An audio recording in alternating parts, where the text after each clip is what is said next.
নমস্কার বন্ধুরা, আপনারা দেখতে পাচ্ছেন এটি একটি ফল।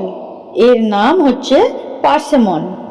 পার্সেমন ফল জাপানের জাতীয় ফল।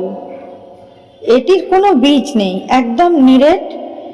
কেউ কেউ খোসা ছাড়িয়ে খায়, কেউ খোসা সমেতই খায়। খুব মিষ্টি, খুব ভালো ফল। এটা জাতীয় ফল হওয়ার কারণ, জাপানে যখন বোমা বর্ষণ হয়েছিল তখন সব গাছ মারা গেলেও এই গাছটি বেঁচে ছিল, তাই একে জাতীয় ফল হিসাবে বিবেচনা করা হয়েছে। এটি একটি বিদেশি ফল। আর একটি বিদেশি সবজি হচ্ছে, এই দেখুন এই শাকটি। এই শাকটি হচ্ছে বকচয় শাক। বকচয় শাক হচ্ছে চীনের শাক।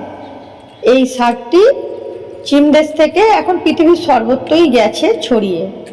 তো আমরাও দেখতে পেলাম, তাই এই শাকটিকে আমরা কিনে নিয়ে এলাম। এটিকে অনেকে চীনা বাঁধাকপিও বলে।